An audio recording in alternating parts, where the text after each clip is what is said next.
పెద్దపల్లి జిల్లా గోదావరికంలో ఉద్రిక్తత నెలకొంది. కార్పొరేషన్ అధికారులకు వ్యతిరేకంగా స్థానికులు ఆందోళన చేపడుతున్నారు. గోదావరికంలో ఉన్నటువంటి మైసమ్మ ఆలయాలు, రోడ్లపైనటువంటి మైసమ్మ ఆలయాల కూల్చివేత పైన తీవ్రమైనటువంటి ఆగ్రహం వెలుగెత్తున్నారు. సో రోడ్డుపైకి ఎక్కి హిందూ సంఘాలు మొత్తం కూడా ఆందోళన చేపడుతున్నాయి. ఒక హై టెన్షన్ నెలకొంది.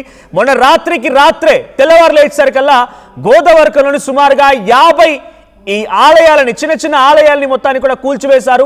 ఎక్కడికక్కడ ఆలయాన్ని మొత్తాన్ని కూడా కూల్చివేయడం, ఒకే రోజు రాత్రికి రాత్రే ఈ సంఘటన చోటు చేసుకోవడంతో హిందూ సంఘాలు మొత్తం కూడా ఆగ్రహం వెలుగెత్తుతున్నాయి. బీజేపీ నేతలు ఏకంగా ఆందోళన చేపడుతున్నారు. రోడ్డుకు మధ్యలో ఉన్నటువంటి ఆలయాల కూల్చివేశారు ఆ కార్పొరేషన్ అధికారులు. అయితే కార్పొరేషన్ అధికారులను అడిగితేనేమో మాకు తెలియదు అంటున్నారు. అటువైపు కలెక్టర్ని అడిగితేనేమో నా దృష్టిలో లేదంటున్నారు. ట్రాఫిక్ వాళ్ళు చేశారేమో అని చెప్పి ట్రాఫిక్ వాళ్ళని అడిగితే మాకు ట్రాఫిక్లో ఉన్నటువంటి టైమే సరిపోవడం లేదు, ఈ ఆలయాలు మేమెందుకు కూలుస్తామని ట్రాఫిక్ వాళ్ళు సమాధానం చెప్తున్నారు. మరి రోడ్డు పక్కన ఉన్నటువంటి ఆలయాల్ని ఎవరు ధ్వంసం చేశారు?